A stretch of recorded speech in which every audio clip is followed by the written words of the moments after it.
एक ओंकार सतनाम करता पुरख निर्भव निर्वैर अकाल मूरत अजूनी सैभं गुर प्रसाद।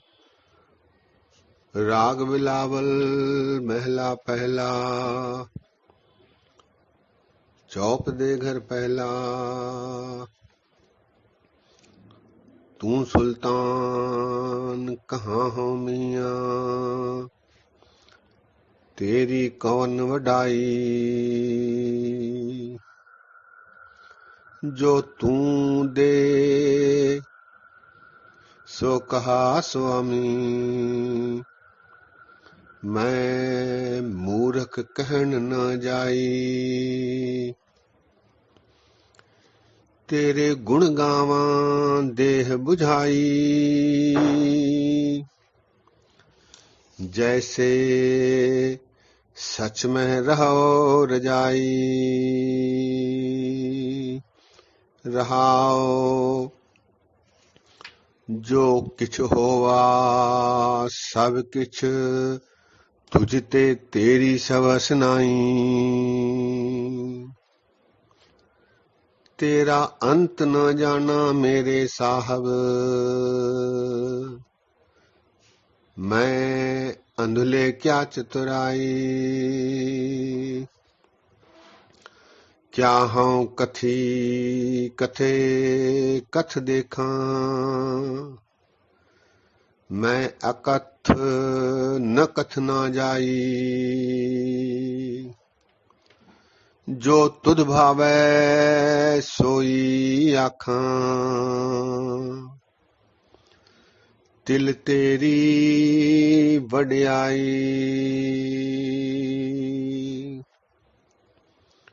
एते कूकर हौ बेगाना, भौका इस तन ताई। भगतहीन नानक जे होएगा, ता खसमै नाव न जाई। भगतहीन नानक जे होएगा, ता खसमै नाव न जाई।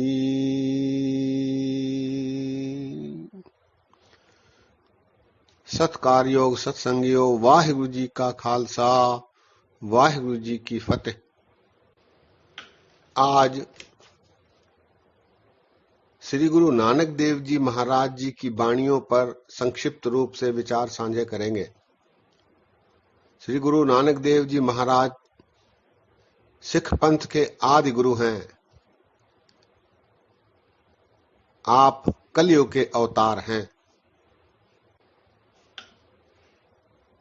एक प्रमुख उदासी अर्जुन सिंह मुनि, जिन्होंने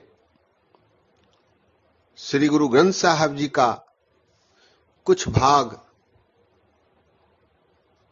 का टीका किया, आप जी ने उस टीके में दर्शाया है कि वेदों में यह उल्लेख आया है कि धन्य श्री गुरु नानक देव जी महाराज कलयुग में अवतार लेंगे। इसकी पुष्टि भाई गुरदास जी अपने वारों में भी करते हैं। भाई गुरदास जी कहते हैं, सुनी पुकार दातार प्रभ, गुरु नानक जग माहे पठाया। चरण धोए रह रास कर, चरणामृत सिक्खा पी लाया। पार ब्रह्म पूर्ण ब्रह्म, कलयुग अंदर एक दिखाया। चारे पैर धर्म दे, चार वर्ण एक वर्ण कराया। राणा रंक बराबरी, पैरी पौना जग वर्ताया। उल्टा खेल पे रमदा, पैरों ऊपर शीश निभाया। कलयुग बाबे तारया, सतनाम पढ़ मंत्र सुनाया। कल तारन गुरु नानक आया। इसी प्रकार एक और वार के शब्द में पौड़ी में भाई गुरदास जी फरमाते हैं,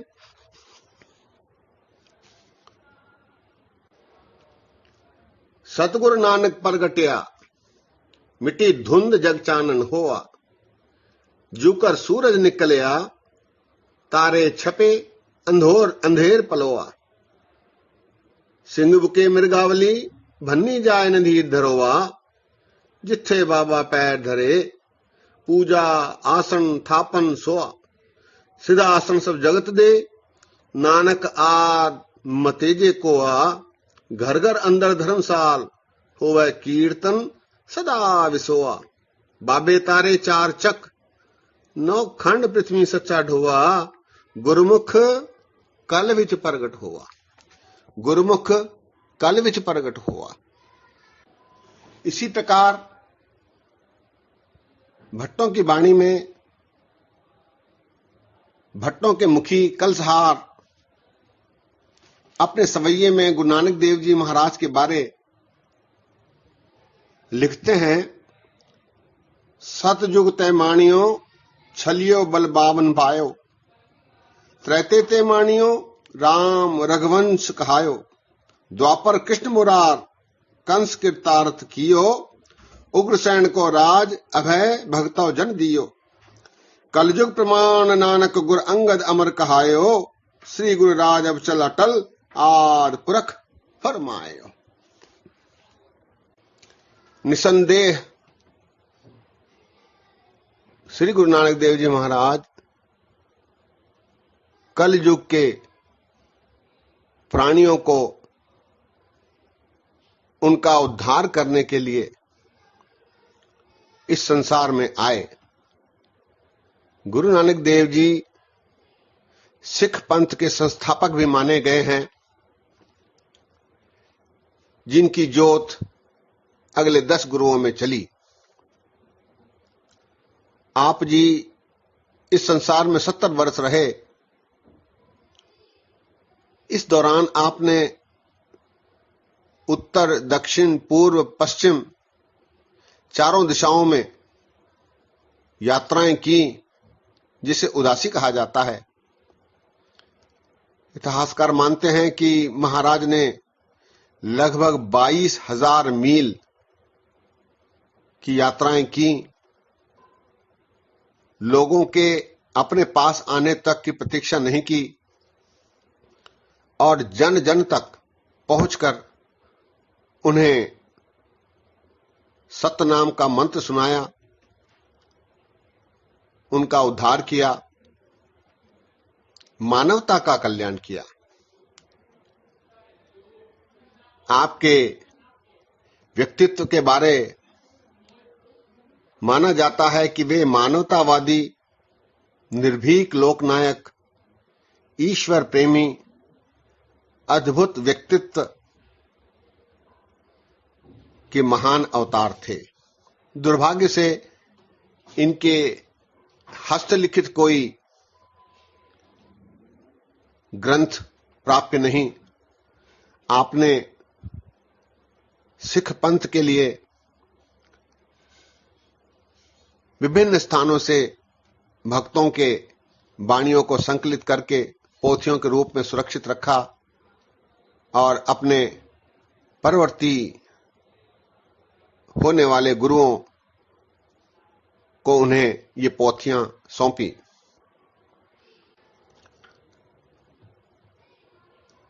आपका मानना था परमात्मा में एक होना जीवन का ध्येय है, उसे प्रेम भक्ति द्वारा प्राप्त किया जा सकता है। बाह्याडंबर कर्म कांडों से इसकी प्राप्ति नहीं हो सकती। सहज मार्ग से ही जीवन यापन करते हुए प्रेम भक्ति करना ही श्रेष्ठ कर है। अपनी रचनाओं में महाराज ने भाषा के विभिन्न प्रयोग किए, बिंब विधान, उपमा, अलंकार, प्राकृतिक रूप से उन्होंने इनके प्रयोग किए, उपयोग किए। ये किसी राग विधान कविता के नियमों से बाधित नहीं रहे, स्वच्छंद रूप से उन्होंने जनमानस के लिए रचनाएं की और सचमुच इनकी वाणी धुर की वाणी है जो अकाल पुरख परमात्मा ने इनके द्वारा जनमानस को प्रकट की है। आप जी की वाणियों में जपजी साहब पहरे, माझ की वार, पट्टी, आशा की वार, अलाहणियां, कुचज्जी, सुचज्जी, थित्ती, दखनी ओंकार, सिद्ध गोष्ठ, 12 माह और मलार की वार है। गुरु ग्रंथ साहब जी में आप जी के 958 शब्द हैं। आज हम उनकी एक वाणी जपजी साहब पर संक्षिप्त रूप से विचार साझे करते हैं। जपजी साहब श्री गुरु ग्रंथ साहब जी की सबसे पहली रचना है। ऐसा माना जाता है कि महाराज ने अपने जीवन के अंतिम समय में, प्रौढ़ावस्था में इस वाणी की रचना की। ये वाणी सारे गुरु ग्रंथ साहब जी के सार के रूप में भी देखी जाती है। जपजी साहब जप सिरलेख से ये वाणी आई है। इसमें पहले एक श्लोक है, तत्पश्चात 38 पौड़ियां और अंत में फिर एक श्लोक। इस वाणी में गुरु महाराज ने जीवन के उद्देश्य को दर्शाया है। इसे जप निशान भी कहा जाता है, क्योंकि जप के आगे गुरु रामदास जी ने अपने दस्तखत किए, उसे निशान के रूप में देखा जाता है। इसे इसलिए जप निशान के रूप में भी लोग याद रखते हैं।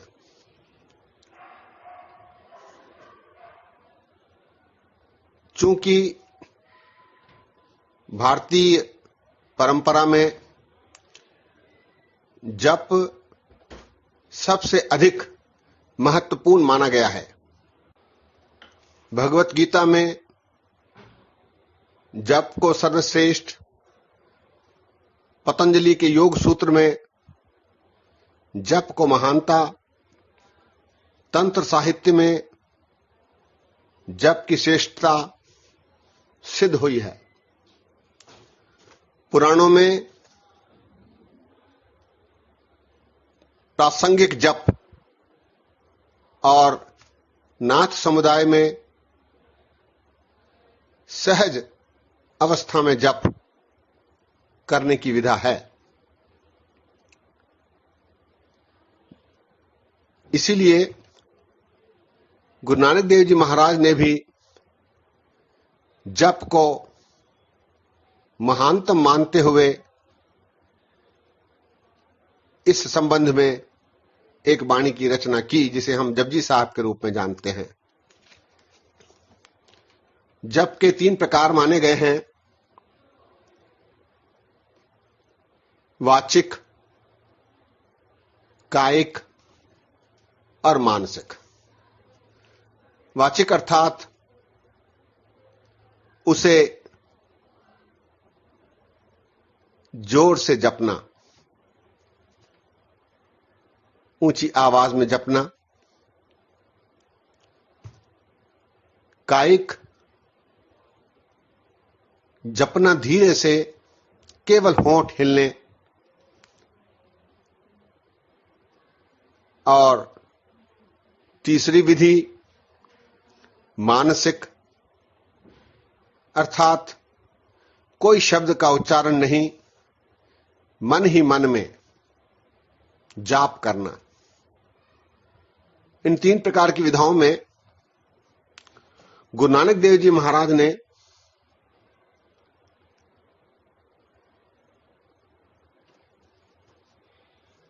वाचिक जप को प्रधानता दी है। उनका मानना है कि रसना से जपते हुए नाम को प्राप्त किया जा सकता है। गुरु ग्रंथ साहिब जी के 728 अंक पर ये उनकी पंक्ति अंकित है। रसना नाम जपो तब मथिए, इन विध अमृत पावो। रसना नाम जपो तब मथिए, इन विध अमृत पावो। जपते समय स्वर के साथ सासर जपा जाए, ऐसी विधि गुरु नानक देव जी महाराज ने हमें दर्शाई है। जपजी साहब इसकी शैली कण्वक शैली का मानी गई है। एक प्रकार की शैली है कण्वक शैली। इसमें महाराज ने 10 जूट बनाए हैं। 10 जुट, जुट अर्थात समूह। इसके माध्यम से मानवता में कैसे जीवन सफल बनाया जाए, इसे दर्शाया है। इन 10 जुटों में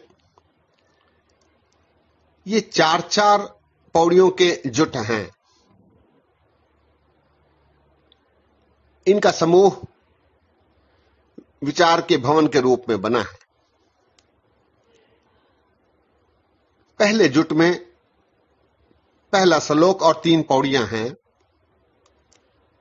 इसमें नाम के प्रति, ईश्वर के नाम के प्रति उत्सुकता जगाई गई है। किव सचियारा होई है, किव कूड़े टुट्टे पाल।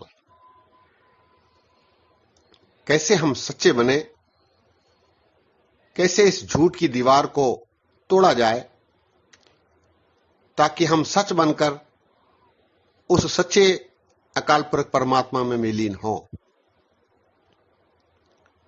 किव सचियारा होई है, किव कूड़े टुट्टे पाल। सुच होवे ता सच पाइए। एक प्रश्न महाराज ने रखा है, उसका उत्तर भी महाराज साथ ही देते हैं। हुक्म रजाई चलना, नानक लिखिया नाल। इसको आगे किस विधि से प्राप्त किया जाए, अगले 9 जुटों में, समूहों में, 4-4 पौड़ियों के समूहों में महाराज ने दर्शाया है। पहले जुट में नाम के प्रति उत्सुकता, दूसरे में गुरुमत के सिद्धांत सूत्र बताए हैं, तीसरे में श्रवण भक्ति सुनिए, चौथे में मनन भक्ति, मन ने हकीकत कही न जाए, 5वें में सदैवी परमात्मा का मनन, 6वें में नाम सभी पापों का नाशक है, इसकी पुष्टि, 7वें में परमात्मा की महानता, 8वें में संसार के पाखंडों का विवरण, 9वें में वृत्ति को अंतर्मुखी करना, दिखावे, बाह्याडंबर, इनसे कैसे बचा जाए और इनसे बचकर अंतर्मुखी, अपनी वृत्ति को अंतर्मुखी कैसे किया जाए, और 10वें में चारों खंडों का विवरण करते हुए सच्चे शब्द को ढालने की 38वीं पौड़ी में जत पहारा धीरज सुनियार अहरण मत वेद हथियार। तो सच्चा शब्द ढालने की विधि अंत में गुरु महाराज ने बतलाई है। इस प्रकार जपजी साहब में मनुष्य के बनने विचरने और परमात्मा में विलीन होने के साधनों का उल्लेख है।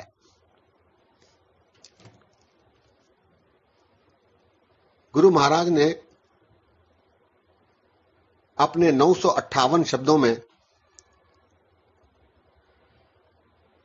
विस्तार से मनुष्य के जीवन यापन, उसमें आने वाली बाधाएं, उनसे बचने के उपाय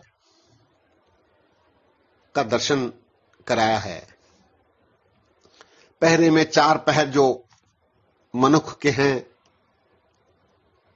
उसकी व्याख्या है। पट्टी में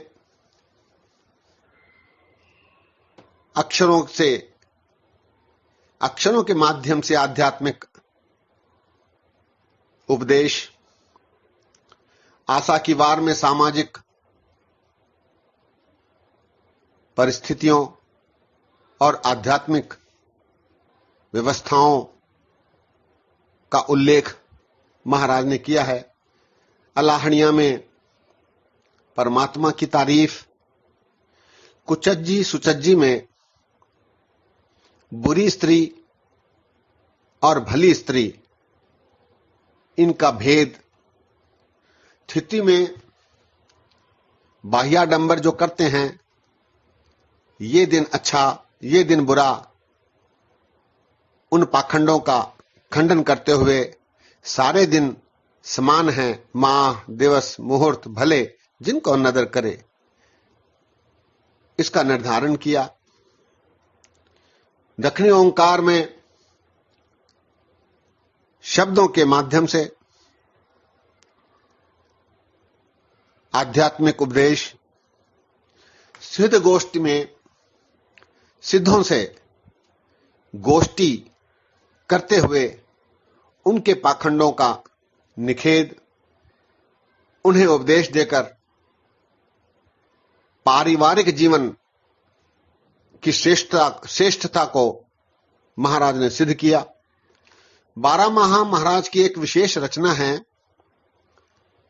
जिसमें महाराज ने प्रकृति का सुंदर विश्लेषण किया है। प्रत्येक माह के प्रकृति में जो विशेषताएं होती हैं उनका उल्लेख करते हुए आध्यात्मिक उपदेश मानव जाति को दिए हैं। इसी प्रकार मलार की वार में भी महाराज ने अनेक उपदेश बख्शीश किए हैं। सत्संगियों, गुरु नानक देव जी महाराज जी की वाणियों में एक एक शब्द पर अलग से विचार करने की आवश्यकता होती है। समय की कमी, हम संक्षिप्त रूप में ही विचार करने जोगे हैं। इतने वचन दास के प्रवान करो। अनेक गलतियां हुई हैं, दास को माफ करने की कृपा करो। फतेह गजाओ वाहिगुरु जी का खालसा, वाहिगुरु जी की फतेह।